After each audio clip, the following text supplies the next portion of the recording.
வணக்கம். முதல் பார்வையில் செய்திகளை வழங்குவதற்காக நான் பத்மபிரியா ஸ்ரீமாலி. தலைப்புச் செய்திகளை முதலில் பார்க்கலாம். தமிழக அமைச்சரவை இன்று கூடுகிறது. மருத்துவ நிபுணர்களுடனும் ஆலோசனை நடத்துகிறார் முதலமைச்சர். கொரோனா பாதிப்பு தடுப்பு நடவடிக்கை குறித்து ஆலோசிக்க வாய்ப்பு.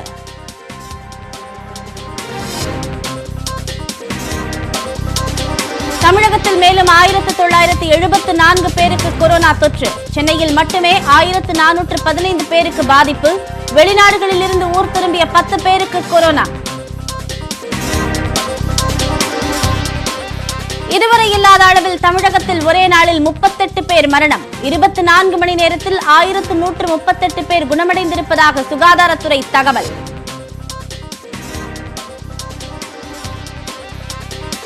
மாநகராட்சியின் கண்காணிப்பில் இருந்த 270 கொரோனா நோயாளிகளை காணவில்லை என புகார். தனிப்படை அமைத்து சென்னை மாநகர காவல்துறை விசாரணை.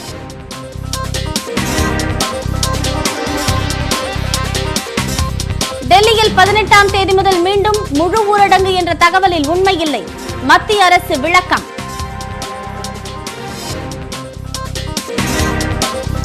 புதிய பாடத்தொகுப்புக்கு அனுமதி வழங்காமல் 11ஆம் வகுப்பு மாணவர் சேர்க்கை நடத்தக்கூடாது.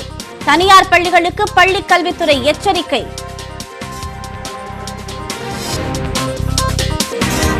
மூன்றாம் கட்ட வந்தே பாரத் திட்டத்தில் தமிழகத்துக்கு ஒரு விமான சேவையும் இல்லை. ஐக்கிய அரபு அமீரகத்தில் தமிழர்கள் வேதனை.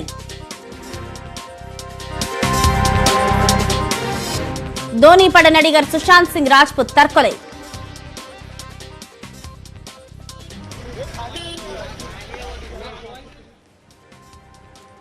பிரதமர் மோடி மற்றும் திரையுலகினர் இரங்கல். முதலமைச்சர் எடப்பாடி பழனிசாமி தலைமையில் தமிழக அமைச்சரவை இன்று கூடுகிறது. தமிழகத்தில் கொரோனா பாதிப்பு நாளுக்கு நாள் புதிய உச்சத்தை எட்டி வரும் நிலையில் முதலமைச்சர் எடப்பாடி பழனிசாமி தலைமையில் இன்று பகல் 12 மணிக்கு தமிழக அமைச்சரவை கூட்டம் நடைபெறுகிறது. தலைமைச் செயலகத்தில் உள்ள நாமக்கல் கவிஞர் மாளிகையில் நடைபெறும் கூட்டத்தில் கொரோனா தடுப்பு நடவடிக்கைகள், பொது முடக்கம் ஆகியவை குறித்து ஆலோசனை நடைபெறும் என தெரிகிறது. மேலும் பள்ளி, கல்லூரிகள் திறப்பு உள்ளிட்ட பல்வேறு விஷயங்கள் குறித்தும் ஆலோசித்து முக்கிய முடிவுகள் எடுக்கப்படும் என்றும் எதிர்பார்க்கப்படுகிறது. முன்னதாக இன்று காலை 11 மணிக்கு மருத்துவ நிபுணர்களுடன் முதலமைச்சர் ஆலோசனை மேற்கொள்ளவிருக்கிறார். இதில் தமிழகத்தில் கொரோனா பாதிப்பு மற்றும் மேற்கொள்ளப்பட வேண்டிய நடவடிக்கைகள் குறித்து மருத்துவர்களிடம் அவர் கருத்து கேட்கிறார். இந்நிலையில் மாநில முதலமைச்சர்களுடன் செவ்வாய் மற்றும் புதன்கிழமைகளில் பிரதமர் நரேந்திர மோடி காணொலி காட்சி மூலம் ஆலோசனை நடத்துகிறார். கொரோனா பாதிப்பு அதிகம் உள்ள மகாராஷ்டிரா, தமிழ்நாடு உள்ளிட்ட மாநில முதலமைச்சர்களுடன் நாளை மறுநாள் மதியம் 3 மணிக்கு ஆலோசனை நடைபெறுகிறது. இந்த கூட்டத்திற்கு பிறகு பாதிப்பு அதிகமுள்ள மாநிலங்களில் ஊரடங்கு நீட்டிப்பு, தளர்வுகள், கட்டுப்பாடுகள் குறித்து தெரியவரும் என எதிர்பார்க்கப்படுகிறது. தமிழகத்தில் ஒரே நாளில் 1974 பேருக்கு கொரோனா தொற்று உறுதி செய்யப்பட்டிருக்கிறது. மேலும் இதுவரை இல்லாத அளவாக ஒரே நாளில் 38 பேர் உயிரிழந்திருக்கிறார்கள். தமிழகத்தில் கொரோனா பரவல் தொடர்ந்து அதிகரித்து வருகிறது. இந்நிலையில் தமிழக சுகாதாரத்துறை வெளியிட்டுள்ள செய்திக்குறிப்பில் ஒரே நாளில் 1974 பேருக்கு தொற்று உறுதியானதாக தெரிவிக்கப்பட்டுள்ளது. இதனால் தமிழகத்தில் பாதிக்கப்பட்டவர்களின் ஒட்டுமொத்த எண்ணிக்கை 44,661 அதிகரித்துள்ளது. இதில் 27,520 பேர் ஆண்கள், 17,124 பேர் பெண்கள் மற்றும் 17 திருநங்கையர் ஆவர். சென்னையை பொறுத்தவரை ஒரே நாளில் 1415 பேர் பாதிக்கப்பட்டுள்ளனர். சென்னையில் பாதிக்கப்பட்டவர்களின் ஒட்டுமொத்த எண்ணிக்கை 31,896 அதிகரித்துள்ளது. தமிழகத்தில் ஒரே நாளில் இதுவரை இல்லாத வகையில் 38 பேர் உயிரிழந்துள்ளனர். அதில் அரசு மருத்துவமனைகளில் 22 பேரும், தனியார் மருத்துவமனைகளில் 16 பேரும் சிகிச்சை பலனின்றி மரணித்துள்ளனர். இதன் மூலம் தமிழகத்தில் கொரோனா உயிரிழப்பு 435 அதிகரித்துள்ளது. மே மாத இறுதி வரை உயிரிழப்பு எண்ணிக்கை 173 இருந்தது. கடந்த 14 நாட்களில் மட்டும் 262 பேர் மரணித்துள்ளனர். ஒவ்வொரு நாளும் சராசரியாக 22 பேர் உயிரிழக்கின்றனர். இந்நிலையில் கொரோனா தொடர்பான எந்த அறிகுறிகளையும் அலட்சியப்படுத்தாமல் விரைவில் மருத்துவ உதவிகளை நாடினால் உயிரிழப்புகளை கட்டுப்படுத்தலாம் என பொது மருத்துவர் சாந்தி தெரிவித்துள்ளார். வயதானவர்கள் மட்டுமே தான் வந்துட்டு மருத்துவமனைக்கு அணுகலும் கிடையாது. இணை நோய்கள் இருப்பவர்கள் மட்டும்தான் அணுக வேண்டும் என்று கிடையாது. யாராக இருந்தாலும், இணை நோயர்கள் இல்லாதவர்களாக இருந்தாலும், எந்த அறிகுறிகள் வந்தாலும் உடனடியாக மருத்துவமனை அணுக வேண்டும் என்பதுதான் நம்ம ஒரு பாடமா எடுத்துக்கணும். ஆனா அப்படி போகும்போது பயந்து கொண்டு போக வேண்டும் என்ற அவசியம் இல்லை. எவ்வளவு ஏர்லியரா போறோமோ அவ்வளவு நல்லது அப்படிங்கறது தான் நாங்க சொல்ல வரோம். இன்னைக்கு ஒரு நாள் பார்க்கலாம், லேசாதான காய்ச்சல் இருக்கு அப்படி நினைக்காம எவ்வளவு சீக்கிரமா போய் நம்ம டெஸ்ட் பண்ணிக்கிறோமோ, எவ்வளவு சீக்கிரமா நம்ம மருத்துவருடைய கண்காணிப்பு வளையத்துக்குள்ளார வரோமோ அவ்வளவுக்கு இறப்பை தவிர்க்க முடியுது. ஒரே நாளில் 1138 பேர் குணமடைந்ததால் இதுவரை வீடு திரும்பியவர்களின் எண்ணிக்கை 24,547 அதிகரித்துள்ளது. தற்போது 19,676 பேர் சிகிச்சை பெற்று வருகின்றனர்.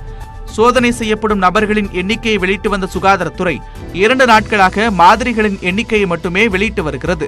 ஒரே நாளில் 18,782 மாதிரிகள் பரிசோதனை செய்யப்பட்டுள்ளன. இதுவரை 7,10,599 மாதிரிகள் சோதிக்கப்பட்டுள்ளன.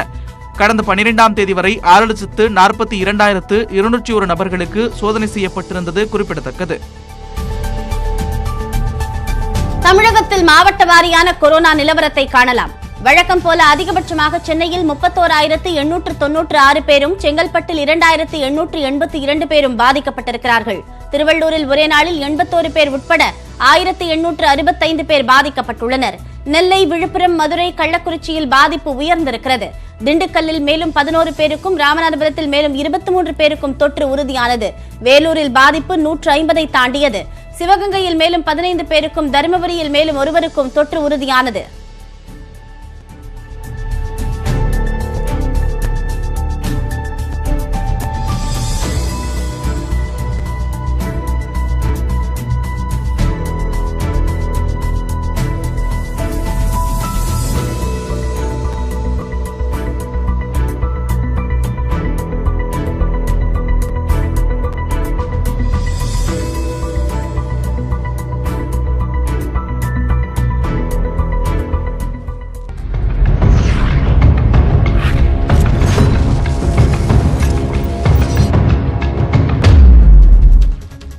இனி விரைவுச் செய்திகளை பார்க்கலாம். சென்னையில் கொரோனா தொற்று உறுதியான 270க்கும் மேற்பட்டோரை கண்டுபிடிக்க முடியவில்லை என காவல்துறையில் மாநகராட்சி சார்பில் புகார் அளிக்கப்பட்டிருக்கிறது. கடந்த மாதம் 23ஆம் தேதியிலிருந்து ஜூன் 11ஆம் தேதி வரை சென்னையில் எடுக்கப்பட்ட சோதனைகளின் அடிப்படையில் தொற்று உறுதியானவர்களில் 270க்கும் மேற்பட்டோரை கண்டுபிடிக்க முடியவில்லை. அவர்கள் சோதனையின் போது தங்களது விவரங்களை தவறாக கொடுத்திருக்கலாம் என கருதப்படுகிறது. இருப்பினும் அவர்கள் அளித்த மொபைல் எண்களை வைத்து சைபர் கிரைம் தனிப்படை போலீசார் மூலம் தேடுதல் வேட்டை நடத்தி வருவதாக காவல் ஆணையர் A.K. விஸ்வநாதன் தெரிவித்திருக்கிறார். அவர்களை விரைவில் பிடிக்காவிட்டால் மற்றவர்களுக்கும் தொற்று பரவும் அபாயம் உள்ளது. சென்னை மாநகரில் கொரோனா தொற்றுடன் வீட்டில் தனிமைப்படுத்தப்பட்டவர்களை கண்காணிக்க காவல் நிலையங்களில் வாட்ஸ்அப் குழு ஆரம்பிக்கப்பட்டிருக்கிறது. சென்னையில் கொரோனா பரவலை கட்டுப்படுத்தும் வகையில் வீடுகளில் கொரோனா தொற்றால் தனிமைப்படுத்தப்பட்டவர்கள் வெளியில் சுற்றுவதை தடுக்க காவல்துறை மூலம் கண்காணிக்க திட்டமிடப்பட்டிருக்கிறது. இதற்காக அனைத்து காவல் நிலையங்களிலும் காவல் நிலைய பெயருடன் COVID-19 என்கிற வாட்ஸ்அப் குழு உருவாக்கப்பட்டிருக்கிறது. காவல் நிலைய எல்லைக்குட்பட்ட தொற்றாளர்கள் அனைவரும் இதில் உறுப்பினர்களாக சேர்க்கப்பட்டு வருகிறார்கள். அவர்களில் எத்தனை பேர் மருத்துவமனையில் சிகிச்சையில் இருக்கிறார்கள், வீட்டில் தனிமையில் இருக்கிறார்கள் என்ற விவரங்கள் சேகரிக்கப்பட்டு வருகின்றன. இனி தொற்று பாதித்தவர்களின் நடமாட்டத்தை அவர்களது செல்போன் எண் உதவியுடன் சைபர் கிரைம் காவல்துறையினர் கண்காணிக்கவிருப்பதாகவும், இதன் மூலம் வீட்டு தனிமையில் இருப்பவர்கள் வெளியே வருவது முற்றிலும் குறைக்கப்படும் என்றும் அதிகாரிகள் தெரிவித்தனர். புதிய பாடத்தொகுப்பிற்கு அனுமதி பெறாமல் 11ஆம் வகுப்பு மாணவர் சேர்க்கை நடத்தக்கூடாது என பள்ளிக்கல்வித்துறை உத்தரவு பிறப்பித்துள்ளது. இது தொடர்பாக வெளியிடப்பட்டுள்ள உத்தரவில் 6 பாடங்களுக்கு 600 மதிப்பெண்களுக்கு பதிலாக 5 பாடங்களுக்கு 500 மதிப்பெண் என்கிற முறையில் புதிய பாடத்தொகுப்பு நடப்பு கல்வியாண்டில் அறிமுகம் செய்யப்பட்டுள்ளதாக குறிப்பிடப்பட்டுள்ளது. அதன்படி மாணவர்கள் ஆங்கிலம், தமிழ், கணிதம், வேதியியல், இயற்பியல் ஆகிய பாடங்களையும் அல்லது ஆங்கிலம், தமிழ், உயிர் அறிவியல், வேதியியல், இயற்பியல் ஆகிய பாடங்களையும் தேர்வு செய்து கொள்ளலாம். எனவே புதிய பாடத்தொகுப்பிற்கு அனுமதி பெற்ற பிறகே தனியார் பள்ளிகள் மாணவர் சேர்க்கையினை மேற்கொள்ள வேண்டுமென அரசு உத்தரவிட்டுள்ளது. சென்னை மருத்துவமனைகளின் படுக்கை வசதி குறித்த தனது கருத்து தவறாக புரிந்து கொள்ளப்பட்டுள்ளதாக இயக்குநர் RV உதயகுமார் விளக்கம் அளித்துள்ளார். இயக்குநர் சங்க உறுப்பினருக்கு 2 நாட்கள் போராடிய பின்னர் படுக்கை கிடைத்ததாகவும், யாருக்கேனும் தொற்று உறுதி செய்யப்பட்டால் அவர்களை திருவள்ளூர் கொண்டு போய் சிகிச்சை அளிப்பதாகவும் RV உதயகுமார் வேதனையோடு கூறியிருந்தார். இடம் பிடிக்கிறது கஷ்டம், எல்லா ஹாஸ்பிட்டலும் நிறைஞ்சு வலியுது. ஒரு அட்மிஷன் வாங்கியிருக்கேன், நான் 2 நாள் போராடி இருக்கேன் நம்ம இயக்குனர் சங்க உறுப்பினருக்காக. தயவு பண்ணி என் அன்பு பிரியமான தம்பிகளை எல்லாரும் கவனமா இருங்க. இந்நிலையில் அதற்கு விளக்கம் அளித்து மீண்டும் ஒரு ஆடியோ வெளியிட்டுள்ளார். இன்னைக்கு சென்னையில் கொரோனா பாதிப்பு உள்ளாகிறவங்களுடைய எண்ணிக்கை அதிகமாகிக்கொண்டே இருக்கிறதுனால அவங்களுக்கும் அரசாங்கத்துக்கும் இதில் மிகப்பெரிய சுமை இருக்கு இல்லையா?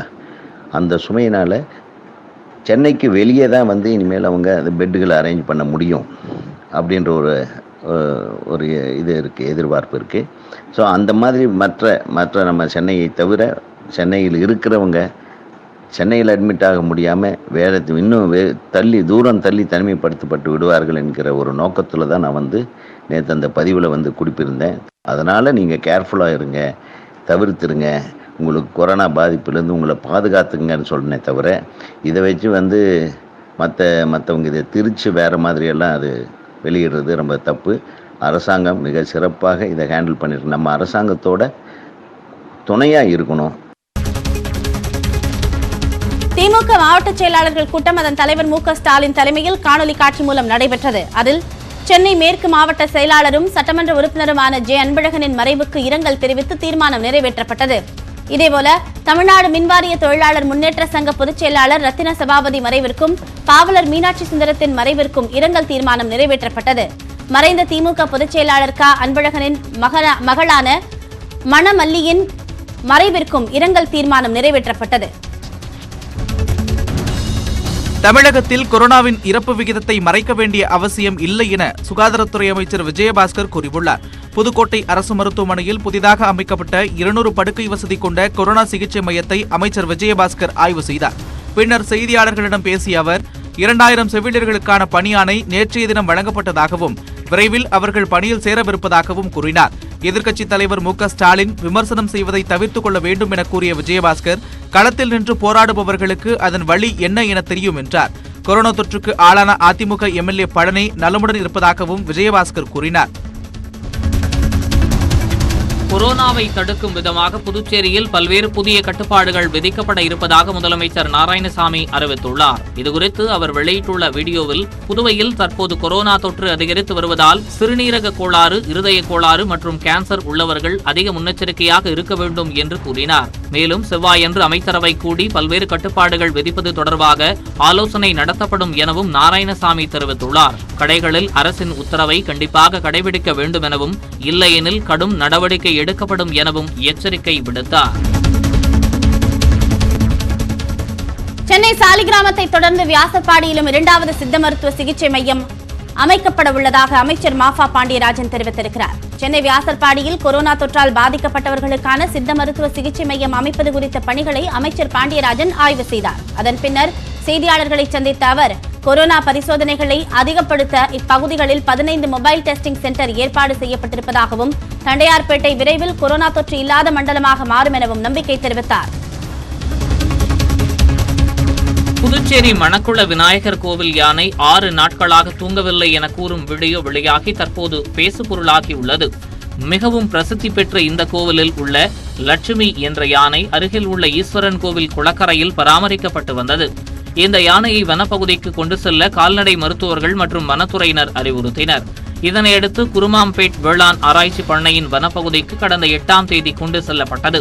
ஆனால் அங்கு 6 நாட்களாக யானை லட்சுமி தூங்கவில்லை என்றும், அதனால் உடல்நலம் பாதிக்கப்பட்டுள்ளதாக யானையே பேசுவது போல் வீடியோ வெளியாகியுள்ளது. ஊரடங்கு காலத்தில் முகாம்களில் தங்கியிருந்த 15 பேருக்கு சுயதொழில் ஏற்படுத்தி நம்பிக்கை கொடுத்துள்ளார் டெல் கம்ப்யூட்டர் நிறுவன இயக்குனர் நயீம் கான். முதற்கட்ட ஊரடங்கின் போது ஈரோட்டில் சிக்கிக்கொண்ட நயீம் கான் அங்கு ஊர் செல்ல முடியாமல் தவித்த வெளிமாவட்ட தொழிலாளர்கள், சாலையில் சுற்றித் திரிந்தவர்களை மீட்டு உணவளித்தார். அதோடு நில்லாமல் பல்வேறு இடங்களில் 40 பேருக்கு வேலைவாய்ப்பு ஏற்படுத்தி கொடுத்த அவர் முகாம்களில் இருந்த 15 பேருக்கு சுயதொழில் செய்ய வழி ஏற்படுத்தி கொடுத்துள்ளார். சுமார் 3 லட்சம் ரூபாய் செலவில் 15 பேருக்கு தொழில் செய்ய வழி ஏற்படுத்தி கொடுத்துள்ளார் நயீம் கான். எனக்கு துணி வியாபாரம் பண்ணுறதுல எனக்கு ஒன்று இன்ட்ரெஸ்ட் இருக்குது அப்படின்னு சொன்னேன். அப்படியே ஏதோ நான் எங்கெல்லாம் முடிஞ்சதை நாங்கள் செய்கிறோம்ப்பா அப்படின்னு சொன்னாங்க. இன்றைக்கி 20,000 ரூபாய்க்கு மேலே எனக்கு உதவி செஞ்சு இந்த கடையை வச்சு கொடுத்துருக்காங்க. என்ன வேலை தெரியும்னு கேட்டார். வாட்சி வேலை தெரியும் அப்படின்னு. சொந்தமாக கடை வச்சு தானே உங்களுக்கு, நீங்கள் ஈரோட்டில் கடை வச்சு இருந்துங்க அப்படின்னாரு. சரி இருந்துக்கிறேங்க அப்படின்னு சொல்லி அவர் கூட இருந்துட்டுருக்கேன். நான் வேலை செஞ்சுட்டு இருந்தேன் வாட்சி கடையில். இப்போ நான் கடைக்கு ஓனர் ஆகிட்டேன். இந்தியாவில் கொரோனாவால் பாதிக்கப்பட்டோர் எண்ணிக்கை 3,20,000 தாண்டியுள்ளது. கடந்த 24 மணி நேரத்தில் மட்டும் 11,929 பேர் புதிதாக பாதிக்கப்பட்டுள்ளனர். மேலும் 311 பேர் உயிரிழந்ததை அடுத்து இறப்பு எண்ணிக்கை 9,195 அதிகரித்துள்ளது. அதிகபட்சமாக மகாராஷ்டிராவில் 1,04,568 பேருக்கும், டெல்லியில் 38,958 பேருக்கும் தொற்று உறுதி செய்யப்பட்டுள்ளது. 1,62,379 பேர் கொரோனா பிடியிலிருந்து குணமடைந்து வீடு திரும்பியுள்ளனர்.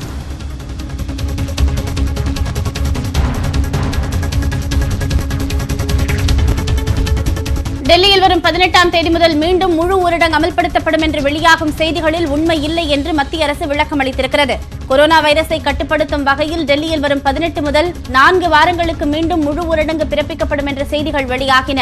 இதன்படி ஏற்கனவே அளிக்கப்பட்ட தளர்வுகள் திரும்பப் பெறப்படும் என்றும் கூறப்பட்டது. இதுகுறித்து மத்திய அரசின் பத்திரிகை தகவல் மையம் அளித்திருக்கும் விளக்கத்தில் அதுபோன்ற திட்டம் எதுவும் இல்லை என்று தெரிவிக்கப்பட்டிருக்கிறது.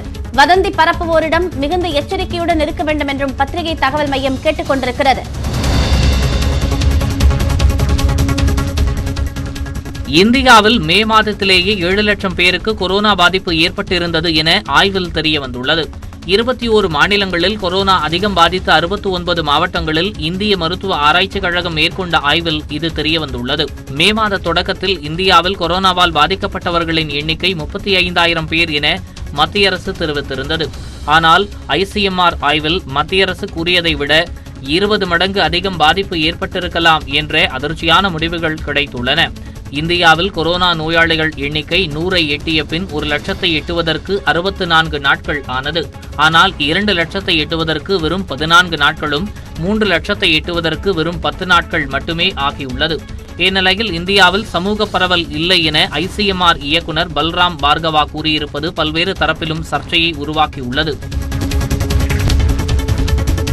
டெல்லியில் அடுத்த 6 நாட்களில் பரிசோதனைகளின் எண்ணிக்கை மும்மடங்காக அதிகரிக்கப்படும் என உள்துறை அமைச்சர் அமித்ஷா தெரிவித்துள்ளார். கொரோனா பாதிப்பை கட்டுப்படுத்துவது தொடர்பாக உள்துறை அமைச்சர் அமித்ஷா, டெல்லி முதலமைச்சர் அரவிந்த் கெஜ்ரிவால், டெல்லி துணைநிலை ஆளுநர் அனில் பைஜால் உள்ளிட்டோர் ஆலோசனை நடத்தினர். ஆலோசனையை அடுத்து டெல்லியின் கட்டுப்பாட்டு மண்டலங்களில் வீடு வீடாக ஆய்வு நடத்தப்பட்டு கொரோனா நோயாளிகள் உடனுக்குடனாக தொடர்பு கண்டறியப்படும் என அமித்ஷா தெரிவித்துள்ளார். டெல்லியில் கட்டுப்பாட்டு மண்டலங்களில் வசிப்போர் மத்திய அரசின் ஆரோக்கிய சேது செயலியை தரவிறக்கம் செய்வது கட்டாயம் எனவும் அமித்ஷா கூறியுள்ளார். எல்லையில் என்ன நடக்கிறது என்பதை மறைக்கும் எண்ணம் மத்திய அரசுக்கு இல்லை என்றும் உரிய நேரத்தில் அதனை தெரிவிப்போம் என்றும் பாதுகாப்புத்துறை அமைச்சர் ராஜ்நாத் சிங் தெரிவித்துள்ளார். ஜம்முஜான் சம்பத் நிகழ்ச்சியில் காணொலி மூலம் பேசிய ராஜ்நாத் சிங், தேசத்தின் பாதுகாப்பில் ஒருபோதும் சமரசம் செய்து கொள்ள மாட்டோம் என்றார். மேலும் எல்லை பிரச்சனையை பேச்சுவார்த்தை மூலம் தீர்த்துக் கொள்ள சீனா முன்வந்துள்ளதாகவும் அவர் கூறினார். எல்லையில் நடக்கும் விவகாரங்கள் குறித்து உரிய நேரத்தில் நாட்டு மக்களுக்கு தெரிவிக்கப்படும் என்றும் ராஜ்நாத் சிங் தெரிவித்துள்ளார். தமிழகத்தின் மேற்கு தொடர்ச்சி மலை மாவட்டங்களில் மிதமான மழைக்கு வாய்ப்பு இருப்பதாக சென்னை வானிலை ஆய்வு மையம் தெரிவித்துள்ளது. தென்மேற்கு பருவக்காற்றின் காரணமாக அடுத்த 24 மணி நேரத்தில் மேற்கு தொடர்ச்சி மலை மாவட்டங்களான நீலகிரி, கோயம்புத்தூர், தேனி, திண்டுக்கல், தென்காசி மற்றும் கன்னியாகுமரியில் மிதமான மழை பெய்யக்கூடும் என தெரிவிக்கப்பட்டுள்ளது. நெல்லை, தூத்துக்குடியில் லேசான மழைக்கு வாய்ப்பு இருப்பதாகவும், சென்னையில் மாலை நேரங்களில் வானம் மேகமூட்டத்துடன் காணப்படும் எனவும் அறிவிக்கப்பட்டுள்ளது. கேரளா, கர்நாடகா, லட்சத்தீவு கடல் பகுதிகளில் சூறாவளி காற்று வீசுவதால் மீனவர்கள் அங்கு மீன்பிடிக்க செல்ல வேண்டாம் எனவும் அறிவுறுத்தப்பட்டுள்ளது.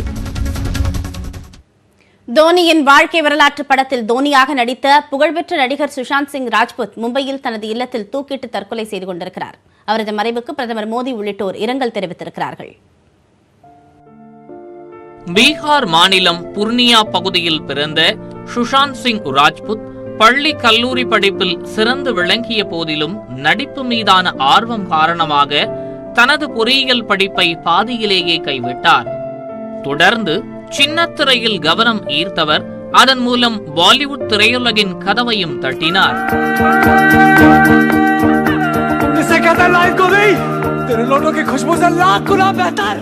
2013ஆம் ஆண்டு வெளியான கைப்போச்சே படத்தின் மூலம் ஹீரோவாக அறிமுகமான இவர் அதே ஆண்டு சுத்தேசி ரொமான்ஸ் எனும் ரொமான்டிக் படத்திலும் நடித்து குறுகிய காலத்திலேயே நட்சத்திர அந்தஸ்துக்கு உயர்ந்தார். குறிப்பாக தோனியின் வாழ்க்கை வரலாற்றை தழுவி உருவான டோனி த அன்டோல்ட் ஸ்டோரி படத்தில் அச்சு அசல் தோனியை போலவே நடித்ததன் மூலம் இந்தியா முழுவதுமே இவர் புகழடைந்தார்.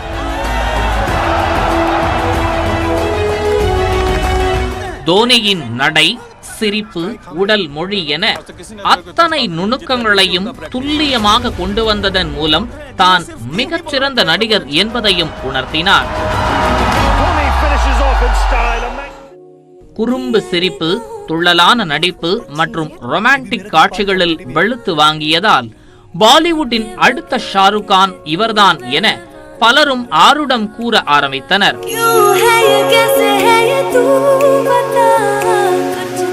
அடுத்தடுத்த வெற்றிகளும் பாலிவுட்டில் இவருக்கான தனி இடத்தை அலங்கரித்துக் கொண்டிருந்தது.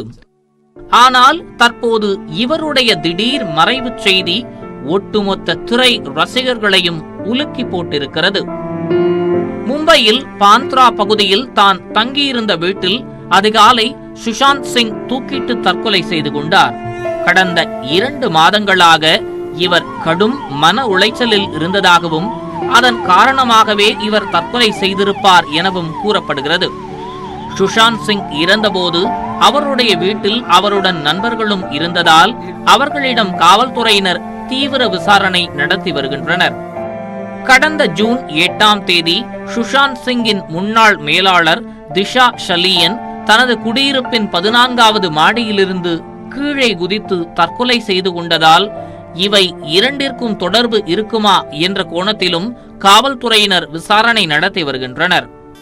7 ஆண்டுகளில் 10 படங்கள், அவற்றில் பெரும்பாலும் மெகா ஹிட் திரைப்படங்கள் என 34 வயதிற்குள் முன்னணி இடத்தை பிடித்தவர் தற்போது அதே வேகத்தில் தனது உயிரை மாய்த்து கொண்டிருப்பது பாலிவுட் திரையுலகில் கடும் அதிர்ச்சியை ஏற்படுத்தியுள்ளது. சுஷாந்த் சிங் நடிப்பில் கடைசியாக வெளிவந்து வெற்றி பெற்ற சிட் சோரே திரைப்படம் தற்கொலைக்கு எதிரான கருத்தை தீவிரமாக வலியுறுத்தியிருந்த நிலையில் தற்போது இவர் தற்கொலை முடிவை தேடி இருப்பது அவர் ரசிகர்களை மீளா துயரத்தில் ஆழ்த்தியுள்ளது. கடந்த ஜூன் 3ஆம் தேதி கடைசியாக இன்ஸ்டாகிராமில் பதிவிட்ட சுஷாந்த் சிங் இறந்து போன தனது தாயை நினைவு கூர்ந்ததோடு வாழ்க்கை மிகவும் சிறியது எனவும் குறிப்பிட்டிருந்தார். இளம் வயதிலேயே தனது தாயை இழந்தது குறித்து அவ்வப்போது பேசியுள்ள அவர் தாயின் மறைவுக்கு பிறகு வாழ்க்கையே மாறிவிட்டதாகவும் அந்த சோகத்தை நடிப்பின் மூலம் ஈடு செய்து வருவதாகவும் உருக்கத்துடன் கூறியிருந்தார். கடந்த 2 மாதங்களில் மட்டும் இர்ஃபான் கான், ரிஷி கபூர், இசையமைப்பாளர் வஜீத் கான் என பாலிவுட்டின் முன்னணி கலைஞர்கள் 3 இறந்திருக்கும் நிலையில் தற்போது சுஷாந்த் சிங்கின் மறைவும் பாலிவுட் ரசிகர்களிடையே பெரும் சோகத்தை ஏற்படுத்தியுள்ளது. சுஷாந்த் சிங் ராஜ்புத்தின் மறைவுக்கு பாலிவுட் திரைப்பிரபலங்கள் பலரும் இரங்கல் தெரிவித்திருக்கிறார்கள். பிரதமர் மோடி வெளியிட்டிருக்கும் இரங்கல் செய்தியில் திறமைமிக்க இளம் நடிகர் குறுகிய காலத்தில் மறைந்துவிட்டதாக குறிப்பிட்டிருக்கிறார். தொலைக்காட்சி, சினிமாக்களில் சிறப்பாக செயல்பட்டதாகவும் பொழுதுபோக்கு உலகில் அவரது வளர்ச்சி பலருக்கும் உந்துதலாக அமைந்ததாகவும் கூறியிருக்கிறார். அவரது மறைவு செய்தியை கேட்டு அதிர்ச்சியடைந்ததாக கூறியிருக்கும் பிரதமர் நரேந்திர மோடி தனது நினைவுகள் சுஷாந்தின் குடும்பத்தினர் மற்றும் ரசிகர்களுடன் இருப்பதாகவும் தெரிவித்திருக்கிறார்.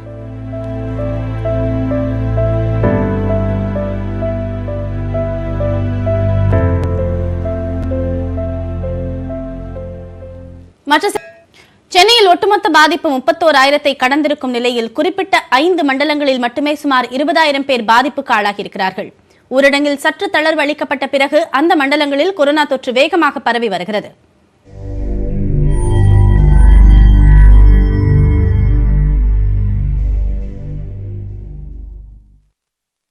சென்னையில் கடந்த மாதம் வரை தினமும் ஏற்படும் தொற்று எண்ணிக்கை 1000க்கும் குறைவாகவே இருந்தது. ஆனால் ஊரடங்கில் சற்று தளர்வுகள் அளிக்கப்பட்ட பிறகு இந்த மாத தொடக்கத்திலிருந்து தற்போது வரை நாள்தோறும் 1000 கடந்துள்ளது.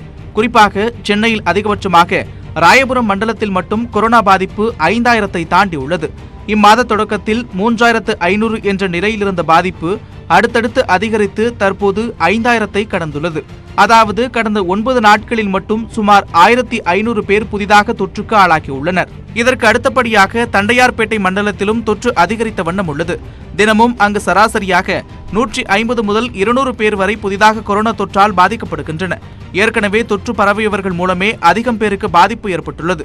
தேனாம்பேட்டை மண்டலத்தில் கடந்த ஒரு வாரத்தில் 1000க்கும் அதிகமானவருக்கு தொற்று ஏற்பட்டுள்ளது. அந்த மண்டலத்தில் தொற்று எண்ணிக்கை 4000 நெருங்கும் நிலையில் 9 நாட்களில் 1407 பேர் பாதிப்புக்கு ஆளாகியுள்ளனர். கோடம்பாக்கம் மண்டலத்திலும் நாள்தோறும் 150 முதல் 200 பேர் வரை வைரஸ் தொற்றால் பாதிக்கப்பட்டுள்ளனர். நகரின் முக்கிய பகுதிகளை உள்ளடக்கிய இந்த மண்டலத்தில் ஊரடங்கு தளர்வுக்கு பிறகு தொற்று கணிசமாக அதிகரித்துள்ளது. புளியந்தோப்பு உள்ளிட்ட பகுதிகளை உள்ளடக்கிய திருவிக நகர் மண்டலத்திலும் தொற்று அதிகரித்த வண்ணம் உள்ளது. தினமும் இந்த மண்டலத்தில் 100 முதல் 150 பேர் வரை புதிதாக கொரோனா பிடியில் சிக்குகின்றனர். இதேபோல் திருவொற்றியூர், அடையாறு, வலசரவாக்கம் உள்ளிட்ட மண்டலங்களும் தொற்று அதிகமாக உள்ள மண்டலங்களின் பட்டியலில் முதன்மையானதாக உள்ளது. கொரோனா உயிரிழப்பு கணிசமாக அதிகரித்து வரும் நிலையில் பாதிப்பை முன்கூட்டியே அறிந்து தடுக்கும் வழிமுறை நம் கைகளிலேயே உள்ளது என்கின்றனர் மருத்துவ நிபுணர்கள். அது குறித்த தொகுப்பில் பார்க்கலாம். கொரோனா மரணங்கள் பெரும்பாலும் மூச்சுத்திணறல் முற்றிய நிலையிலேயே ஏற்படுகின்றன. மூச்சுத்திணறல் ஏற்படும் போது வழக்கமான ஒன்றுதான் என பலர் எண்ணி கண்டு கொள்ளாமல் விட்டு விடுகின்றனர். இதுதான் சமயம் என காத்திருக்கும் கொரோனா வைரஸ் நுரையீரலுக்கு செல்லும் ஆக்சிஜன் அளவை குறைத்து சுவாச பாதையில் பல சிக்கல்களை ஏற்படுத்தி உயிருக்கு உலை வைக்கிறது. தீவிர மூச்சுத்திணறல் அறிகுறியுடன் மருத்துவமனையை அடைபவர்களே பெரும்பாலும் மரணமடைகின்றனர். அதனால் மூச்சுத் திணறலின் தாக்கத்தை முதலிலேயே கண்டறிந்தால் உரிய நேரத்தில் மருத்துவமனையை அடைந்து உயிரை காத்துக்கொள்ள முடியும். வரவிருக்கும் ஆபத்தை வீட்டிலேயே அதிக செலவின்றி கண்டறிய பயன்படும் கருவிதான் பல்ஸ் ஆக்சிமீட்டர். உடலுக்குள் செல்லும் ஆக்சிஜன் அளவு குறையும் போதே மரணங்கள் நிகழ்கின்றன. அதுவும் கொரோனாவில் திசுக்களில் ஆக்சிஜன் அளவு கடும் வீழ்ச்சி ஏற்படுகிறது. இதுவே சைலண்ட் ஹைபாக்சியா எனப்படுகிறது. இந்த சைலண்ட் ஹைபாக்சியா கட்டத்தை நோயாளி அடைவதற்கு முன்பே கண்டறிய பல்ஸ் ஆக்சிமீட்டர் உதவுகிறது. உள்ளங்கைக்குள் அடங்கிவிடக்கூடிய இக்கருவியை மோதிர விரல் அல்லது சுட்டு விரலில் மாட்டினால் போதும். உடனே சுவாச பாதையில் செல்லும் SpO2 எனும் ஆக்சிஜன் அளவினை காட்டிவிடுகிறது. ஒருவரது உடலில் 95% கீழாக ஆக்சிஜன் அளவு குறையும் போது மூச்சுத் திணறல் துவங்கும். அது ஆபத்தின் தொடக்கம். அப்போதே மருத்துவமனைக்கு செல்ல வேண்டும் என்பதை இந்த கருவி உணர்த்துகிறது. அதன் பிறகு சைலண்ட் ஹைபாக்சியா ஏற்பட்டால் ஆக்சிஜன் அளவு 80%, 70% என விடுவிடுவென விழுந்து அபாய கட்டத்தை எட்டிவிடுவர். இந்த கட்டத்தை எட்டினால் உயிர் பிழைப்பது கடினமாகி விடுகிறது என்றும் பல்ஸ் ஆக்சிமீட்டர் அதை தடுக்க உதவுகிறது என்றும் மருத்துவத்துறையினர் கூறுகின்றனர். கொரோனாவில் ஒரு என்ன பிரச்சனைனா ஹாப்பி ஹைபாக்சியா. அவங்க 95 கீழே இருந்தாலும் 80 கீழே இருந்தாலும் 70 வரைக்கும் இருந்தாலும் அது கீழே இருந்தால் கூட அந்த சிம்டம்ஸ் இல்லாமல் இருப்பாங்க. மற்ற நேரத்தில் அந்த 90க்கு கீழே கழிஞ்சாலும் மயக்கடிச்சு விழுவாங்க. பட் இதில் 80%, 70% அந்த லெவலில் வந்தால் கூட மெயின்டைன் ஆகிட்டு அப்படியே இருப்பாங்க. ரொம்ப கிராஸாக 60 கீழே போகும்போது மயக்கடிச்சு விழுவாங்க. அப்போ பார்த்தா கம்மியாக இருக்கும். அதனால் இதை இந்த ஃபிங்கர் பல்ஸ் ஆக்சிமீட்டர் எல்லா லெவலையும் செக், ஓபிலேயே செக் பண்ணணும், வார்ட்லேயே செக் பண்ணணும். அந்த மாதிரி பண்ணும்பொழுது அந்த ஹைபாக்சியா ஸ்டார்டிங்கில் கண்டுபிடிச்சி ஆக்சிஜன் ரீப்ளேஸ்மெண்ட் கொடுத்தா அவங்க பூர்ண குணமாக வராங்க. இதன் சில்லறை விலை 1900 ரூபாயில் தொடங்கி 5000ற்குள் உள்ளது. தமிழக அரசு மருத்துவமனைகளில் 4 மணி நேரத்திற்கு ஒருமுறை நோயாளியை பல்ஸ் ஆக்சிமீட்டர் கருவி மூலம் மருத்துவர்கள் பரிசோதிக்கின்றனர். மேலும் தனிமைப்படுத்தப்படும் அறிகுறியற்ற கொரோனா நோயாளிகளுக்கும் இந்த ஆபத்பாந்தவ பல்ஸ் ஆக்சிமீட்டரை வழங்கவும் தமிழக அரசு திட்டமிட்டுள்ளது. கொரோனாவுக்கு சிகிச்சை அளிப்பதில் முக்கிய பங்காற்றி வரும் சென்னை ராஜீவ்காந்தி மருத்துவமனையின் முதல்வர் விடுப்பில் சென்றிருப்பது சந்தேகத்தை எழுப்புவதாக திமுக MP கனிமொழி உள்ளிட்டோர் கூறியிருக்கிறார்கள். சென்னையில் கொரோனாவுக்கு எதிரான போரில் மருத்துவ பணியாளர்கள் அர்ப்பணிப்புடன் பணியாற்றி வருகின்றனர். இதனால் பணிச்சுமை ஒருபுறம் இருக்க, மறுபுறம் பாதுகாப்பு குறைபாடுகளால் மருத்துவ பணியாளர்களே பலர் கொரோனா பிடிக்குள் சிக்குகின்றனர். குறிப்பாக சென்னை ராஜீவ்காந்தி மருத்துவமனையில் மட்டும் கடந்த 2 மாதங்களில் செவிலியர்கள், மருத்துவர்கள் என சுமார் 50 பேர் கொரோனா தொற்றுக்கு ஆளாகியுள்ளனர். அண்மையில் மருத்துவமனையில் பணியாற்றிய நங்கநல்லூரை சேர்ந்த தலைமைச் செவிலியர் ஒருவர் உயிரிழந்தது பல்வேறு சர்ச்சையை ஏற்படுத்தியது. அவருக்கு கொரோனா தொற்று இருப்பதாக மருத்துவ குறிப்பேட்டில் குறிப்பிடப்பட்ட நிலையில் அவை தவறுதலாக குறிப்பிட்டிருக்கலாம் என மருத்துவமனை முதல்வர் ஜெயந்தி கூறியிருந்தார்.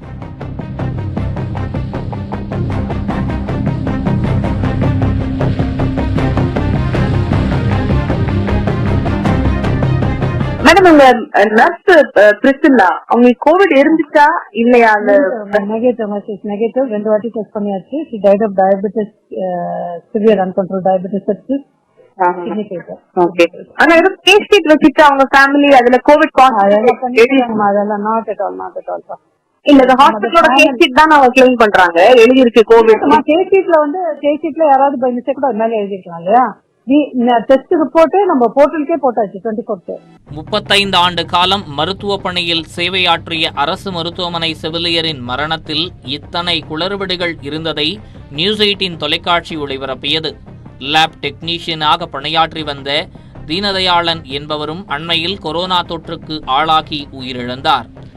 இந்த நிலையில் ராஜீவ்காந்தி மருத்துவமனை முதல்வர் ஜெயந்தி விடுப்பில் சென்றிருக்கிறார். தொலைபேசி வாயிலாக கடந்த 12ஆம் தேதி விடுப்பு கேட்டதாகவும் இதன் அடிப்படையில் விடுப்பு அளிக்கப்பட்டதாகவும் மருத்துவக் கல்வி இயக்குநரகம் விளக்கம் அளித்துள்ளது. இருப்பினும் அவரது திடீர் விடுப்புக்கான காரணம் இதுவரை தெளிவாக வெளியிடவில்லை. அவருக்கு பதில் புதிய முதல்வராக கல்லீரல் துறை இயக்குநரும் பேராசிரியருமான நாராயணசாமி நியமிக்கப்பட்டுள்ளார்.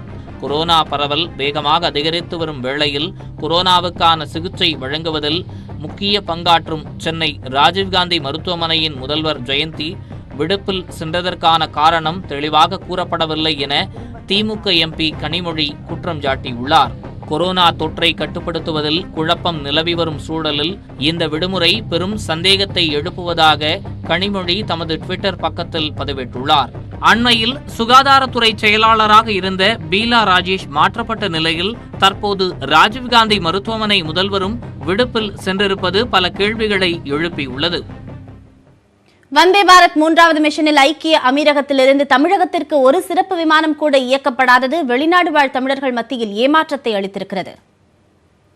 கொரோனா ஊரடங்கால் பல்வேறு நாடுகளிலிருந்து தாயகம் திரும்ப விண்ணப்பித்திருக்கும் 3,99,000 இந்தியர்களை அழைத்து வர வந்தே பாரத் திட்டத்தின் கீழ் சிறப்பு விமானங்கள் இயக்கப்பட்டு வருகின்றன. மே 7ஆம் தேதி தொடங்கிய முதல்கட்ட மிஷன் மூலம் 12 நாடுகளிலிருந்து 15,000 பேர் தாயகம் திரும்பினர். 2ஆம் கட்ட மிஷன் மே 17ஆம் தேதி தொடங்கியது. ஜூன் 10ஆம் தேதியுடன் நிறைவடைந்தது. 2 கட்டமாக மொத்தம் 1,65,375 பேர் நாடு திரும்பியுள்ளனர்.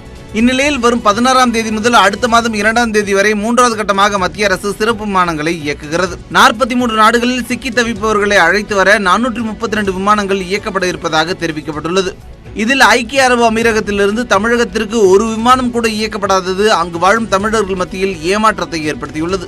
ஐக்கிய அரபு அமீரகத்திலிருந்து இந்தியாவிற்கு இயக்கப்பட உள்ள 56 விமானங்களில் 44 விமானங்கள் அண்டை மாநிலமான கேரளாவிற்கு மட்டும் இயக்கப்படும் என்று அறிவிக்கப்பட்டுள்ளது. மீதமுள்ள விமானங்கள் குஜராத், ஒடிசா, பீகார், மகாராஷ்டிரா போன்ற மாநிலங்களுக்கு இயக்கப்படுகின்றன. இதற்கு முன் 2 கட்டங்களாக விமானங்கள் இயக்கப்பட்ட போதும் கூட கேரளாவிற்கு முக்கியத்துவம் அளிக்கப்பட்டது. 3ஆம் கட்டத்தில் கூடுதல் விமான சேவைகள் அறிவிக்கப்படும் என எதிர்பார்த்து காத்திருந்த ஐக்கிய அமீரக வாழ் தமிழர்களுக்கு ஏமாற்றமே மிஞ்சியிருக்கிறது. இந்நிலையில் தவிக்கும் தமிழர்கள் என்ற நிகழ்ச்சி வாயிலாக நியூஸ் 18 தமிழ்நாடு தொலைக்காட்சியை பாதிக்கப்பட்டவர்கள் தொடர்பு கொண்டு வேதனையை பகிர்ந்து கொண்டனர். நிகழ்ச்சியில் கலந்து கொண்ட அதிமுக செய்தி தொடர்பாளர் புகழேந்தி தமிழர்களுக்கு தேவையான உதவிகளை செய்ய நடவடிக்கைகள் எடுப்பதாக தெரிவித்தார். தமிழர்களுக்காக கூடுதல் விமானங்களை இயக்க மத்திய அரசுக்கு தமிழக அரசு அழுத்தம் கொடுக்க வேண்டும் என பாதிக்கப்பட்டவர்கள் கோரிக்கை வைத்தனர். 100 நாளைக்கு மேல சும்மா ரூம்ல தான் இருக்கும். மற்ற எல்லா ஸ்டேட்ஸ் பசங்களும் எல்லாருமே போயிட்டாங்க. ஒன்லி தமிழ்நாட்டு பசங்க மட்டும்தான் இருக்கும். கிட்டத்தட்ட ஒரு 200 பேர் இருந்ததுல 100 பேர் ஆந்திரா, தெலுங்கா எல்லாருமே போயிட்டாங்க. கம்பெனி ரெடியா இருக்காங்க சார். ஃபிளைட் தனி சார்ட்டர் ஃபிளைட் அரேஞ்ச் பண்ணி எங்களை அனுப்புறதுக்கு ரெடியா இருக்காங்க. எங்களுக்கு லேண்டிங் பெர்மிஷன் கொடுத்து நாங்க எல்லாத்துக்குமே ஒத்துழைக்கிறோம் சார். கொரோனா டெஸ்டிங், குவாரண்டைன் எல்லாத்துக்குமே நாங்க ஒத்துழைக்கிறோம். எங்களுக்கு இமீடியட்டா ஃபிளைட் அப்ரூவல் கொடுக்கணும். ஏன்னா வந்தே பாரத் ஸ்கீம்ல அதிகமான ஃபிளைட் வந்து தமிழ்நாட்டுக்கு அரேஞ்ச் பண்ணி கொடுக்கணும். Trichy, Madurai region. Mission 1, mission 2ல வந்து இவங்க அனுப்பின ஃபிளைட் வந்து மொத்தம் 25 ஃபிளைட். மிஷன் 3ல வந்து எதுவுமே அனுப்பல. பொதுவா வெளிநாடு வாழ்ல அங்க இருக்கிறவங்க வந்து மிஷன் 1ல 4 ஃபிளைட் அனுப்புவாங்க, அடுத்த மிஷன்ல அதிகமா அனுப்புவாங்கன்றதுக்காக சில பேர் வந்து 21 ஃபிளைட் வந்து வந்திருப்பாங்க. இப்ப எல்லாருமே அங்க ரிசைன் பண்ணிட்டு உட்காந்துட்டு இருக்காங்க. பல பேருக்கு வேலை இழப்புகள் இருக்கு. சாப்பாடுக்கு அடுத்த வேலை சாப்பாடுக்கு வந்து வழி இல்லாம இங்க உட்காந்துட்டு இருக்காங்க. அடுத்த இந்த மிஷன் 3ல வந்து நீங்க கொஞ்சம் ஃபிளைட் அனுப்புறீங்கன்னு இப்போ வரைக்கும் எந்த ஃபிளைட்டும் ஏற்பாடு பண்ணல. அவங்க உட்கார்ந்து இருக்கவங்க நடுப்புல உட்காந்து.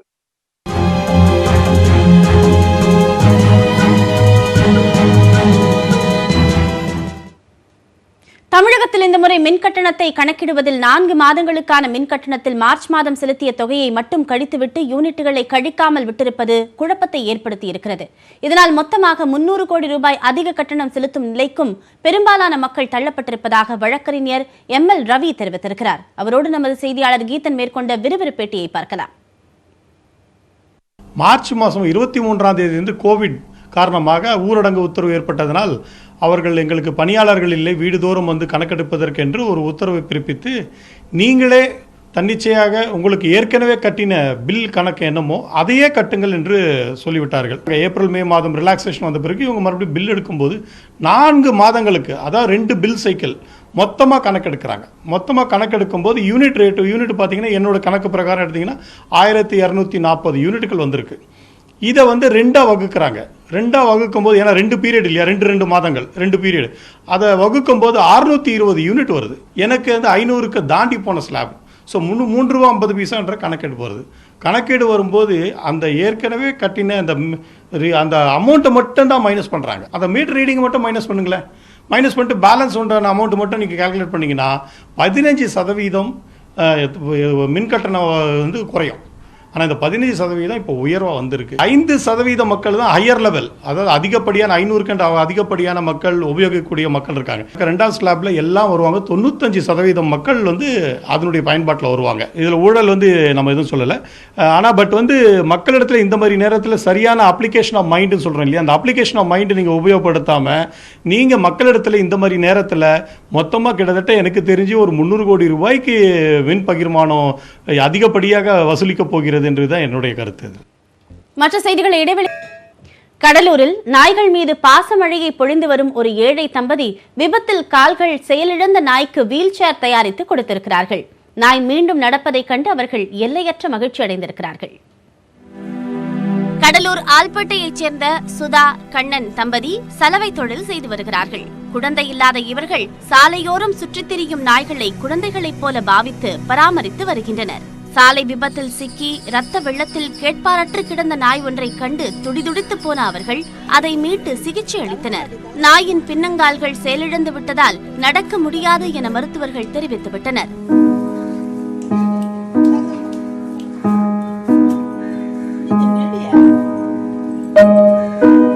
குணசேகர் என பெயரிடப்பட்டு மற்ற நாய்களுடன் அதனை பராமரித்து வந்த தம்பதியர் மற்ற நாய்களைப் போல நடக்க முடியவில்லையே என்ற அதன் ஏக்கத்தை புரிந்து கொண்டனர்.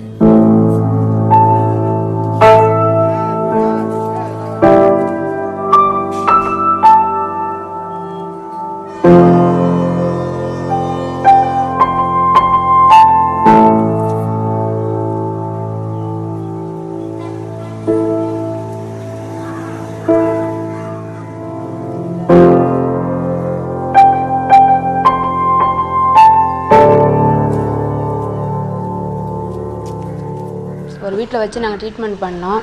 அங்கே ரொம்ப மழை பெஞ்சதுனால அவன் அழ ஆரம்பித்தான்னு திருப்பி எங்கள் வீட்டுக்கே தூக்கிட்டு வந்துட்டோம். தூக்கிட்டு வந்தால் ஒரு 4 மாதம் வரைக்கும் அவன் அசையவே மாட்டான், படுத்த இடத்துல தான் இருப்பான். அதுக்கப்புறம் கொஞ்சம் கொஞ்சம் நவர ஆரம்பிச்சதுக்கப்புறம் எங்கள் மற்ற பப்பிங்கெல்லாம் வெளியில் போகும்போது அவன் வெளியில் போகணுன்னு ரொம்ப ஆர்வமாக அழ ஆரம்பிச்சிட்டான். நாயை நடக்க வைக்க அதற்கு ஆன்லைனில் வீல் சேர் ஆர்டர் செய்ய அவர்கள் முயன்ற போது 5000 ரூபாய் என தங்கள் சக்திக்கு மீறிய விலையாக இருக்கிறதே என எண்ணி வருந்தினர். பின்னர் யூடியூப் பார்த்து 900 ரூபாய் செலவில் கண்ணன் செய்து கொடுத்த வீல் சேரின் உதவியால் மகிழ்ச்சியுடன் வலம் வருகிறான் குணசேகர்.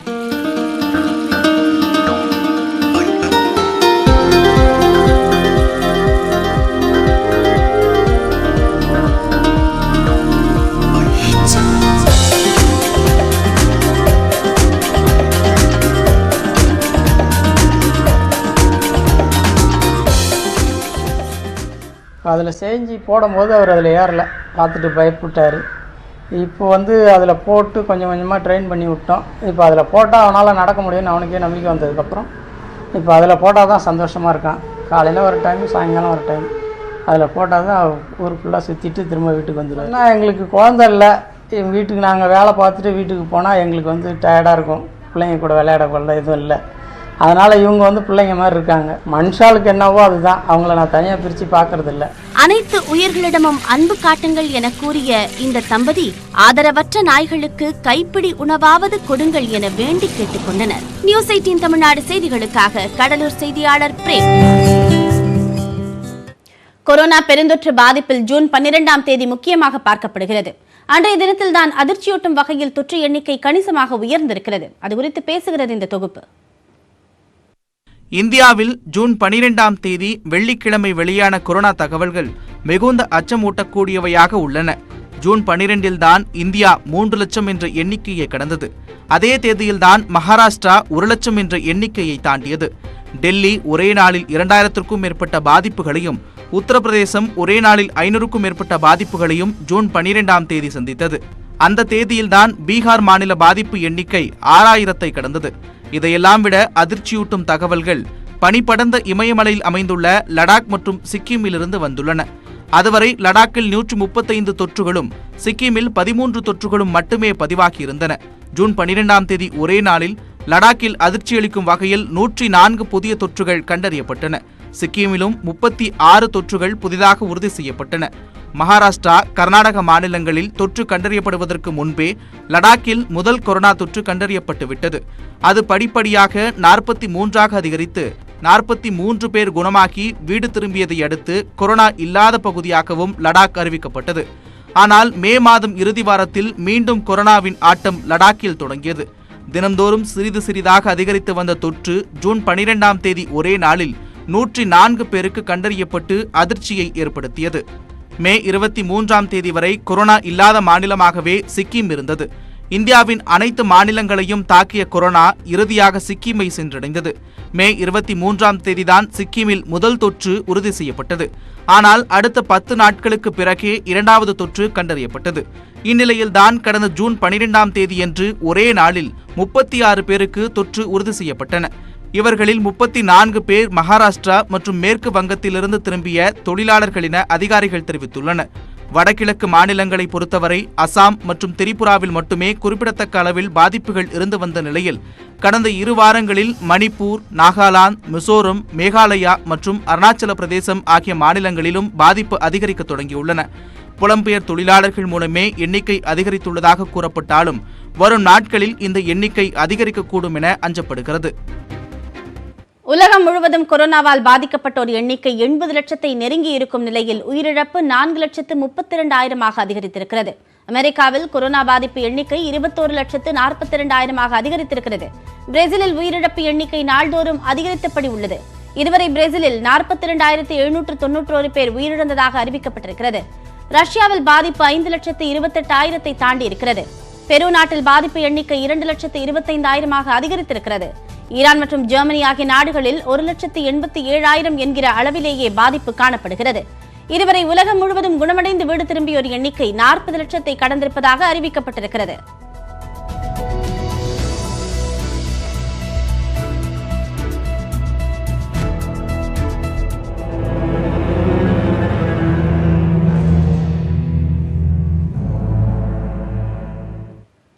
கொரோனாவால் அதிகமானோர் உயிரிழந்த பட்டியலில் அமெரிக்காவிற்கு அடுத்தடத்தில் பிரேசில் உள்ளதற்கு முக்கிய காரணம் அரசியல்.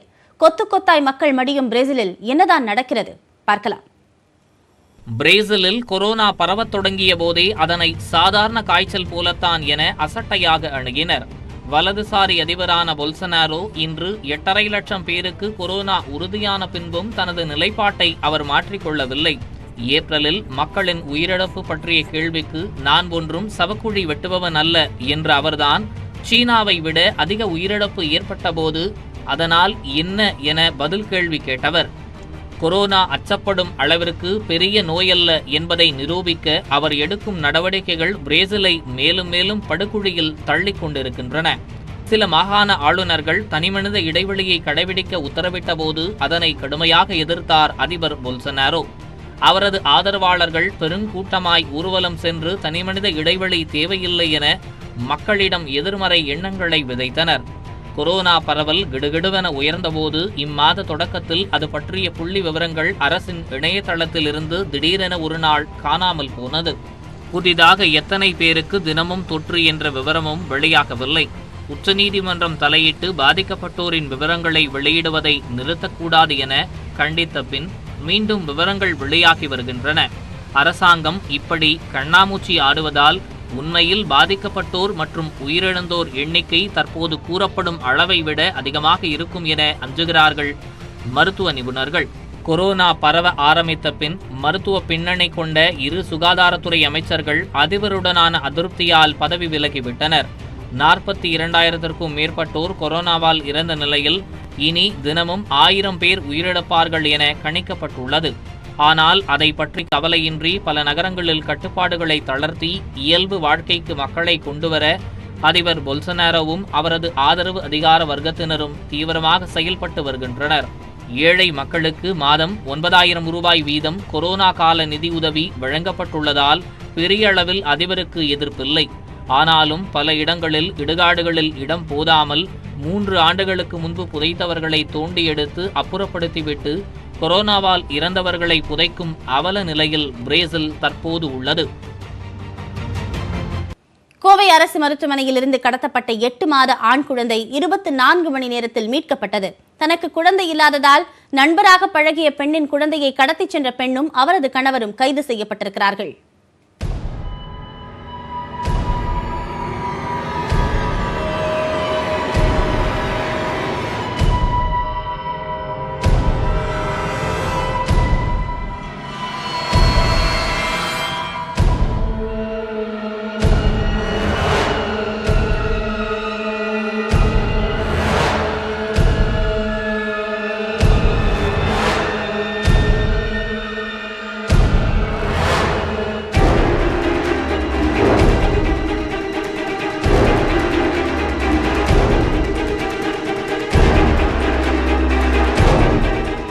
கோவை அரசு மருத்துவமனையிலிருந்து 8 மாத ஆண் குழந்தையை கடத்தி சென்றுள்ளனர் விக்னேஷ் பிரபாவதி தம்பதி. இவர்கள் திருவாரூர் அருகே சிக்கியது எப்படி? கடலூர் மாவட்டத்தை சேர்ந்தவர்கள் செல்வம் செல்வராணி தம்பதி திருப்பூரில் வசித்து வேலை செய்து வருகின்றனர். கடந்த 8 மாதங்களுக்கு முன்பு தம்பதிக்கு கோவை அரசு மருத்துவமனையில் இரட்டை ஆண் குழந்தைகள் பிறந்தன. அப்போது அதே பகுதியில் வசித்த திருப்பூரை சேர்ந்த விக்னேஷ் பிரபாவதி தம்பதியுடன் பழக்கம் ஏற்பட்டுள்ளது. இரட்டை குழந்தைகளுக்கு கோவை அரசு மருத்துவமனையில் பிறப்பு சான்றிதழ் வாங்க வெள்ளிக்கிழமை செல்வம் செல்வராணி தம்பதி புறப்பட்டனர். உதவிக்கு வருவதாக விக்னேஷ் பிரபாவதி தம்பதியும் உடன் சென்றனர். மருத்துவமனை வளாகத்தில் இருந்தபோது ஜெராக்ஸ் கடைக்கு செல்வமும் விக்னேஷும் சென்றனர். அப்போது குழந்தையின் எடையை பரிசோதித்து வருவதாக இரட்டை குழந்தைகளில் ஒரு குழந்தையை வாங்கிக் கொண்டு பிரபாவதி சென்றுள்ளார்.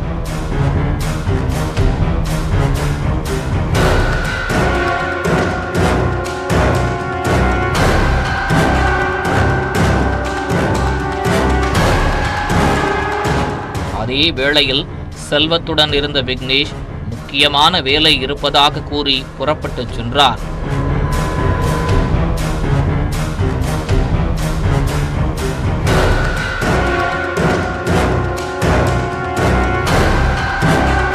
நீண்ட நேரமாகியும் பிரபாவதி குழந்தையுடன் திரும்பி வராததால் பதற்றமடைந்த செல்வராணி செல்வத்திடம் கூறியுள்ளார். செல்வமும் தன்னுடன் இருந்த விக்னேஷ் திரும்பி வராததால் குழந்தையை இருவரும் கடத்தி சென்றதை உணர்ந்துள்ளனர். உடனடியாக ரேஸ்கோர்ஸ் காவல் நிலையத்தில் தம்பதி புகார் அளித்தனர். போலீசார் சிசிடிவி காட்சிகளை ஆய்வு செய்தனர்.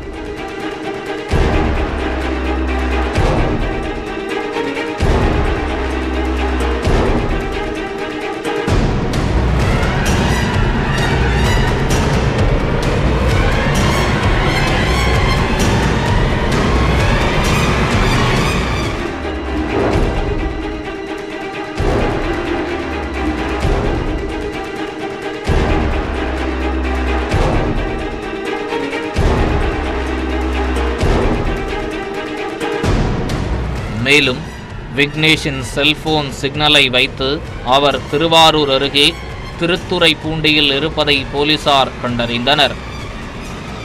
அங்கு சென்று குழந்தையை மீட்ட தனிப்படை போலீசார் குழந்தையை கடத்திய விக்னேஷ் பிரபாவதி தம்பதியை கைது செய்தனர்.